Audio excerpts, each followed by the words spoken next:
Welcome back, folks. It is a wonderful Wednesday. I'm Josephine Sage. Let's talk weather. Now, these headlines are going to show us unseasonably cold temperatures. That's right, we're about 5-10 degrees below those seasonal averages.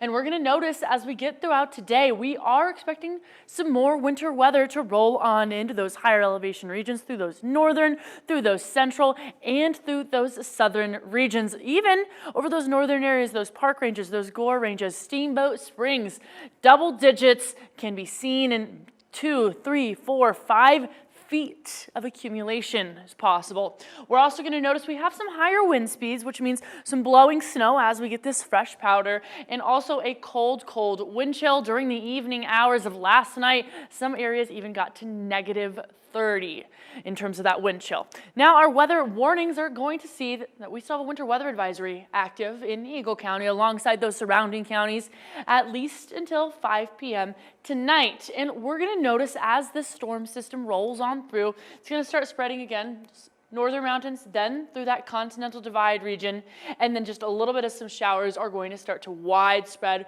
through those southern areas, but a little bit of a lighter snow as we look towards the San Juans. And we're going to notice as we watch this storm move on in, we've also got this northern Arctic air and low pressure bringing in, of course, those cooler than average temperatures, but then we have this wide band of snowstorms that we're watching over the Great Basin. And as these move on, and that's what's going to give us here in the valleys just a slight chance for some snowfall, 1, maybe 2 inches. However, it's really not going to stick to that ground just because this afternoon we're going to get up into those mid-30s. But speaking of that 6 p.m. hour after the afternoon, it's going to start to disperse.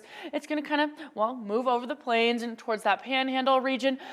But we do have another cold front, of course, dropping on in some more Arctic air to give us that little bit of a decrease in temperatures as that work week continues, especially during those evening hours. Even some single digits can be seen. And in terms of this overall setup, closer look at the Pacific Northwest low system that we've continued to watch move on in. Of course, through that Great Basin, wide band of those storms, and widespread, of course, through the western slope and those higher regions before it really starts to focus again through that Vail Pass, that Aspen region, and of course again through Telluride, and even pushing a little bit towards that Durango and that Four Corners region.